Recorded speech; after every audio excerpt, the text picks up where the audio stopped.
स्वागत है दोस्तों आपका अपने YouTube channel all types content में। नमस्कार दोस्तों, आज के इस वीडियो में हम एक ऐसे टॉपिक पर बात करने जा रहे हैं जो सिर्फ इम्पोर्टेंट नहीं बल्कि बहुत ज्ञानवर्धक है।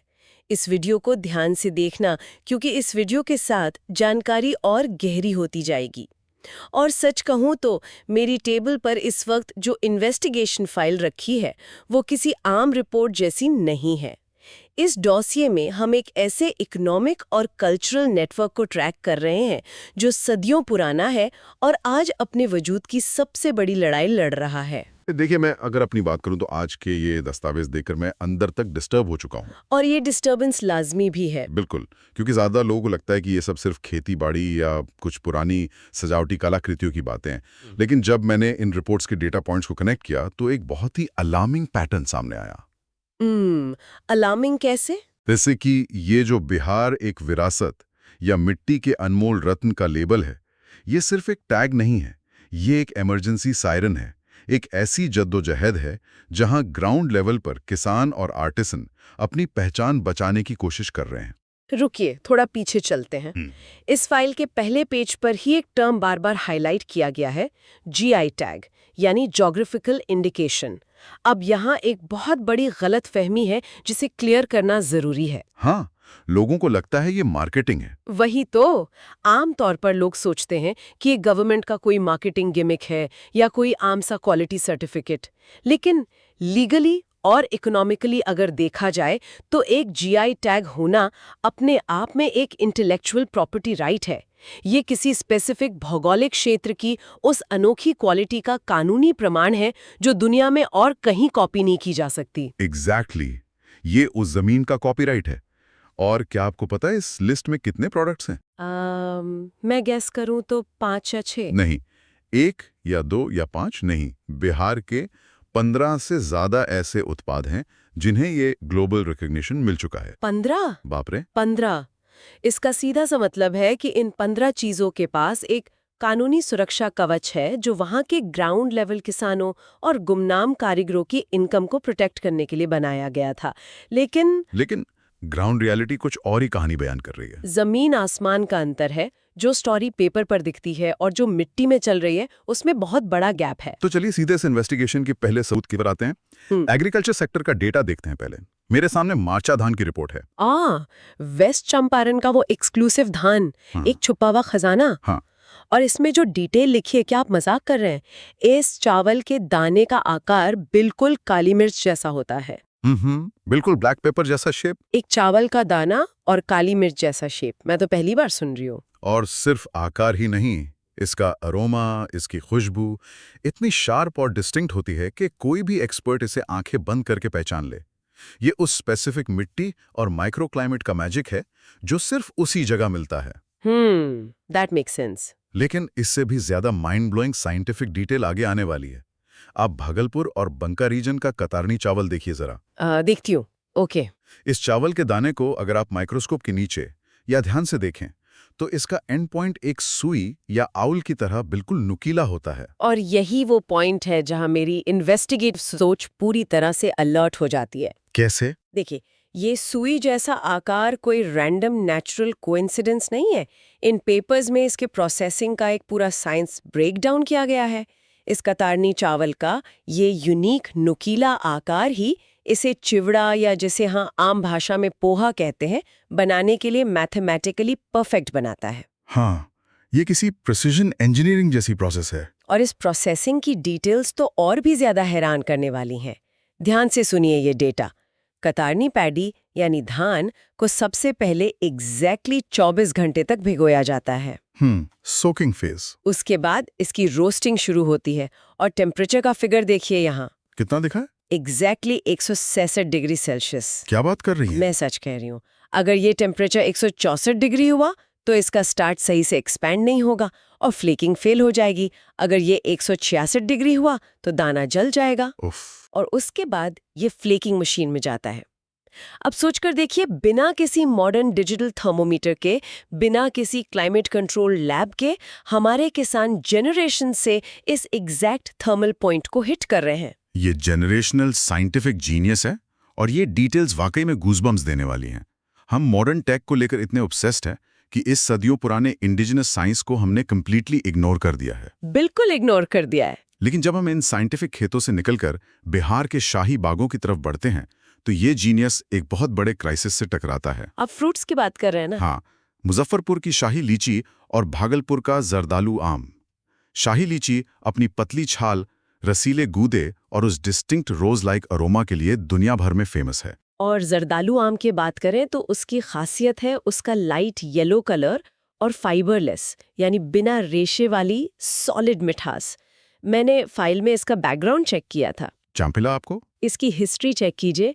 जरदालू आम को पहली बार महाराजा रहमत अली खान बहादुर ने नेचुरली ब्रीड किया था। देखा आपने, ये सिर्फ फ्रूट नहीं है, ये एक प्रॉपर रॉयल हेरिटेज है जो आज कमर्शियल मार्केट में सरवाइव करने की कोशिश कर रहे हैं। रुकिए, रॉयल हेरिटेज की बातें हिस्ट्री बुक्स में बहुत रोमांटिक लगती हैं, लेकिन मेरे हाथ में जो सप्लाई चेन और लॉजिस्टिक्स का डेटा है वो इस रोमांटिसिज्म की धज्जियां उड़ा रहा है। आप किस डेटा पॉइंट की तरफ इशारा कर रही हैं? जमीन पर एक टिकिंग टाइम बॉम्ब चल रहा है। आप इनके सर्वाइवल की बात कर रहे हैं। एक बार शाही लीची की शेल्फ लाइफ का फिगर देखिए। कितना है एग्जैक्ट फिगर? सिर्फ 3 से 5 दिन। बस? That is it. बेसिकली पेड़ से टूटने के बाद इस रॉयल खजाने के पास एक लॉन्ग वीकेंड का टाइम होता है कस्टमर तक पहुंचने का। उसके बाद गेम ओवर, ये सड़ना शुरू हो जाता है। माय गुडनेस, 3 से 5 दिन में तो इसे एक स्टेट से दूसरे स्टेट में प्रॉपर्ली ट्रांसपोर्ट करना ही एक लॉजिस्टिकल नाइटमेयर है। इंटरनेशनल एक्सपोर्ट तो छोड़ ही दीजिए। एग्जैक्टली और इसी वजह से हम ये आर्थिक जंग बुरी तरह हार रहे हैं। इस रिपोर्ट का सबसे शॉकिंग स्टैटिस्टिक आप सुनिए। बताइए। ग्लोबल मार्केट में इतनी मैसिव डिमांड होने के बावजूद टोटल हार्वेस्ट का सिर्फ 5 से 7% लीची ही प्रॉपर्ली प्रोसेस हो पाता है। क्या बकवास है, सिर्फ 5 से 7%? हाँ, बाकी का 90% से ज्यादा उत्पादन कहाँ जा रहा है? वो सिस्टम की इनएफिशिएंसीज की भेंट चढ़ रहा है। यहाँ कोल्ड चेन का एक मैसिव इंफ्रास्ट्रक्चर गैप है। ये एक पॉलिसी फेलियर है। बिल्कुल। अब कोल्ड चेन का मतलब सिर्फ एक बड़ा फ्रिज नहीं होता। खेत से लेकर पैक हाउस और वहां से एयरपोर्ट तक एक continuous unbroken temperature controlled environment चाहिए, जो कि वहां नहीं है। अगर इंटरमीडिएट कोल्ड स्टोरेजेस नहीं है तो हम इस जीआई टैग के बावजूद इस खजाने को अपने ही देश में वेस्ट होने से नहीं बचा सकते। ये एक इकोनॉमिक ट्रेजेडी से कम नहीं है, सच में। एक तरफ हमारे पास वर्ल्ड क्लास क्वालिटी है जिसकी मोनोपोली लीगली प्रूव्ड है, और दूसरी तरफ बेसिक इंफ्रा ना होने की वजह से किसान का नुकसान हो रहा है। वही तो मैं हाईलाइट करना चाहती हूँ। पर देखिए, ये तो हुई जमीन और पेड़ों की बात। इस डॉजियर में एक जीआई टैग ऐसा भी है जो जमीन पर नहीं, पानी पर तैरता है। ओह वेट, और उसकी कहानी एक अलग ही लेवल पर चल रही है। आप दरभंगा और मधुबनी रीजन के मिथिला मखाना की बात कर रहे हैं, राइट? जिसे ब्लैक डायमंड भी कहा जा रहा है। हाँ, इस वक्त ग्लोबल वेलनेस मार्केट में इस वाटर लिली सीड को एक सुपर फूड का दर्जा मिल चुका है। ये प्लांट बेस्ड प्रोटीन और फाइबर का एक पावर हाउस है। और ग्राउंड रियलिटी ये है कि इंडिया दुनिया का सबसे बड़ा मखाना एक्सपोर्टर बन चुका है। तो इस इन्वेस्टिगेशन में इसका एंगल क्या है? ये तो एक सक्सेसफुल ग्लोबल बिजनेस मॉडल लग रहा है। इसमें क्राइसिस कहाँ है? क्राइसिस हमारे देखने के नजरिए में है, क्योंकि हम इसे सिर्फ एक बिजनेस ट्रांजैक्शन की तरह देख रहे हैं। लेकिन आप इस फाइल के कल्चरल नोट्स पढ़िए। Cultural notes? हाँ, मिथिला मखाना सिर्फ एक कमोडिटी नहीं है, ये मिथिलांचल की संस्कृति में डीपली एम्बेडेड है। कोजागरा फेस्टिवल हो या कोई ट्रेडिशनल मैथिल शादी, मखाने के बिना सब अधूरा है। मतलब ये आइडेंटिटी का हिस्सा है। एग्जैक्टली। ये एक इमोशनल और कल्चरल इकोनॉमी है जिसे हम सिर्फ डॉलर टर्म्स में क्वांटिफाई नहीं कर सकते। हालांकि एक पॉजिटिव डेवलपमेंट जरूर है कि सेंट्रल गवर्नमेंट ने अब मखाना बोर्ड बनाने की अनाउंसमेंट की है। ओके, ये एक अच्छा मूव है। हाँ, इससे इसके प्रोसेसिंग और मार्केटिंग को एक स्ट्रक्चर्ड प्लेटफॉर्म मिल सकेगा और उस संस्कृति को भी प्रिजर्व किया जा सकेगा। पन्ना पलटते हुए देखती हूँ तो कल्चरल लेगेसी की बात निकली है। तो इसी सेक्शन में स्वीट्स और हिस्ट्री का एक बहुत अजीब कनेक्शन दिख रहा है। आप नालंदा रीजन के सिलाओ खाजा को देख रहे हैं। हाँ, इसकी डिटेल सच में किसी आर्किटेक्चरल ब्लूप्रिंट जैसी लग रही हैं। मैं आपको बताता हूँ, सिलाओ खाजा सच में एक कुलिनरी आर्किटेक्चर ही है। क्या आपको पता है इस खस्ता मिठाई की सबसे बड़ी खासियत क्या है? इसमें लेयर्स बहुत होती हैं शायद। इसके अंदर 52 लेयर्स होती हैं। 52 परतें। 52 52 layers just imagine the level of craftsmanship. एक के ऊपर एक इतनी डेलिकेट लेयर्स। और इसके हिस्टोरिकल रूट्स जानते हैं कहाँ जाते हैं? कहाँ? आर्कियोलॉजिकल और हिस्टोरिकल रेफरेंसेस इसका कनेक्शन सीधा भगवान बुद्धा के समय और राजा विक्रमादित्य के काल से जोड़ते हैं। इन 52 परतों के बीच सदियों की ओरल हिस्ट्री दबी हुई है। वाओ, ये सच में गूज़बम्प्स देने वाला फैक्ट है। और इसी के जस्ट नीचे गया और नवादा रीजन के मगही पान का भी मेंशन है, मगही पान, जिसकी डेलिकेसी और नज़ाकत को डिफाइन करते हुए रिपोर्ट में लिखा है कि इसकी पत्ती इतनी कोमल होती है कि ये मुंह में जाती बिल्कुल डिसॉल्व हो जाती, घुल जाती है। ये सब डिटेल सच में फैसिनेट करती हैं। हमारी हेरिटेज कितनी रिच है। लेकिन क्या? लेकिन इस फाइल का जो अगला सेक्शन है वो अब तक का सबसे डार्क और डिस्टर्बिंग चैप्टर है।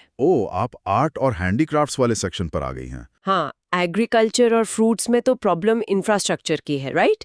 लेकिन आर्ट और हैंडीक्राफ्ट सेक्शन में आते ही एक खुफिया कॉर्पोरेट वॉरफेयर नजर आ रहा है।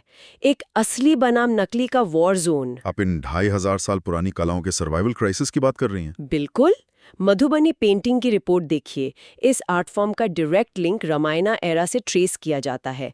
मिथिला के इन नेचुरल रंगों और ज्योमेट्रिक पैटर्न्स ने ग्लोबली अपना डोमिनेंस प्रूव किया है। हाँ, जापान के बड़े म्यूजियम से लेकर मॉडर्न ग्लोबल ई-कॉमर्स प्लेटफॉर्म्स तक इसकी भारी डिमांड है। कई रूरल आर्टिस्ट को इनके एक्स्ट्रॉर्डिनरी काम के लिए पद्मश्री से सम्मानित भी किया गया है। सुनने में ये ग्लोबल सक्सेस स्टोरी साउंड करती है। फूल और पत्ते, रामायणा के दृश्य सब बहुत सुंदर लगता है। फिर आपको इसमें डिस्टर्बिंग क्या लग रहा है? प्रॉब्लम ये है कि असली खतरा उन फॉरेन म्यूजियम्स में नहीं है। असली खतरा हमारे अपने डोमेस्टिक मार्केट में है। ये डेटा देखिए, इस वक्त एक मैस प्रोडक्शन की सुनामी आई हुई है। मैस प्रोडक्शन मतलब फैक्ट्रीज? बड़ी बड़ी फैक्ट्रीज स्क्रीन प्रिंटिंग और मशीन्स का यूज करके नकली मधुबनी प्रिंट्स को बल्क में प्रोड्यूस कर रही हैं और उन्हें आधी से भी कम कीमत पर मार्केट में डंप कर रही हैं। ये तो सीधा सीधा इंटेलेक्चुअल प्रॉपर्टी की चोरी है। और नहीं तो क्या। एक आर्टिस्ट को एक पेंटिंग बनाने में, उसमें नेचुरल रंग भरने में हफ्ते लग जाते हैं और फैक्ट्री 2 सेकंड में उसकी फेक कॉपी निकाल देती है और टूरिस्ट उस फेक कॉपी को खरीदकर खुश हो जाता है। और यहाँ आता है सबसे बड़ा रोड ब्लॉक, जिसे हम डिजिटल गैप कहते हैं। एग्जैक्टली। एक गांव का रूरल आर्टिस्ट जिसकी कला में मौलिकता है, जिसके पास ओरिजिनल जीआई टैग की ऑथेंटिसिटी है, उसके पास ना तो हाई स्पीड इंटरनेट है, ना स्मार्टफोन ऑप्टिमाइजेशन आती है और ना ही कॉम्प्लेक्स ई कॉमर्स एल्गोरिदम्स की समझ है। वो कैसे compete करेगा उन फैक्ट्रीज से? कर ही नहीं सकता। वो डिजिटल रेस में बड़ी फैक्ट्रीज के एसईओ और मैसिव मार्केटिंग बजट से लड़ने के काबिल ही नहीं है। तो फिर जीआई टैग का कोर ऑब्जेक्टिव क्या था? इन ओरिजिनल आर्टिसंस की मौलिकता और उनकी आमदनी को प्रोटेक्ट करना। लेकिन जब तक आप इन कारीगरों को उस डिजिटल इकोसिस्टम में ऑनबोर्ड नहीं करेंगे, वो उस लेबल का क्या करेंगे? वो जीआई सर्टिफिकेट क्या उन्हें इस मास प्रोडक्शन से बचा पा रहा है? जमीन पर तो बिल्कुल नहीं बचा पा रहा। और ये सिर्फ मधुबनी तक लिमिटेड नहीं है। अगर हम बाकी आर्ट फॉर्म्स का डेटा देखें तो वहां भी यही ट्रेजेडी रिपीट हो रही है। मैं देख रही हूँ, भागलपुरी सिल्क का डेटा भी यहाँ है। भागलपुरी सिल्क को ही लीजिए। भागलपुर को इसकी वजह से सिल्क सिटी कहा जाता है। इसके धागों का जो नेचुरल टेक्सचर और नज़ाकत है, उसको पावर लूम्स पर आर्टिफिशियली कॉपी करके सस्ते सिंथेटिक वेरिएंट्स मार्केट में बेचे जा रहे हैं। मतलब असली वीवर तो गया काम से। बिल्कुल। असली वीवर जो हैंडलूम पर दिन रात मेहनत करता है, उसकी कॉस्ट ऑफ प्रोडक्शन निकालना मुश्किल हो गया है। मार्केट फेक सिल्क से भरा पड़ा है। उफ। इस फाइल में गया के स्टोन आर्ट का भी केस स्टडी है। पत्थरकट्टी गांव के कारीगर काले पत्थर को तराश कर मूर्तियां बनाते हैं। गया का फेमस विष्णुपद मंदिर इसी पत्थर और इसी स्टोन मेसनरी टेक्निक से बना है। और वहां भी यही नकल चल रही है। हाँ, आज मार्केट में इन्हीं मूर्तियों को सस्ते रेजिन और प्लास्टिक मोल्ड्स में कॉपी करके बेचा जा रहा है। एक पत्थर को तराशने में जो पसीना लगता है, जो वक्त लगता है, उसकी वैल्यू प्लास्टिक की फैक्ट्री कैसे समझ सकती है? ये कला का गला घोंटने जैसा है। और मुजफ्फरपुर की सुजानी एम्ब्रॉयडरी का डिटेल भी नोट करने लायक है इसमें। हाँ, पुराने कपड़ों पर कढ़ाई वाला आर्ट। ये आर्ट फॉर्म अपसाइक्लिंग का एक अर्ली मास्टरपीस है। जब सस्टेनेबल फैशन का कॉन्सेप्ट भी नहीं था, तब से ये चल रहा है। पुराने कपड़ों को लेयर करके उस पर नई कहानियां कढ़ाई करना। ये औरतें अपने दुख, अपनी खुशियां और फोकलोर को इन धागों में बुनती हैं। ये बहुत इमोशनल प्रोसेस है। लेकिन जब मास मार्केट इन डिजाइन्स को चुराकर मशीन एम्ब्रॉयडरी से कॉपी करता है, तो उन औरतों की आइडेंटिटी और इनकम दोनों ही रोब हो जाती हैं। तो इस पूरी इन्वेस्टिगेशन का बॉटम लाइन क्या है? क्या हम इन 15 खजानों का धीरे धीरे अंत देख रहे हैं?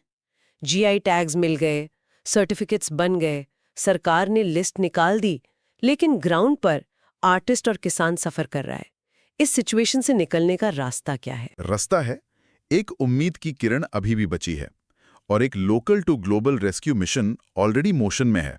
अच्छा, कहाँ से आ रही है ये उम्मीद? पॉजिटिव साइड ये है कि यूके, यूएसए और मिडिल ईस्ट, स्पेशली यूएई जैसी मार्केट्स में ऑथेंटिक और ट्रेसेबल जीआई प्रोडक्ट्स की डिमांड स्काई रॉकेट कर रही है। मतलब इंटरनेशनल मार्केट को असली चीज चाहिए। एग्जैक्टली। ग्लोबल कंज्यूमर अब मास प्रोड्यूस्ड नकली चीजों से थक चुका है।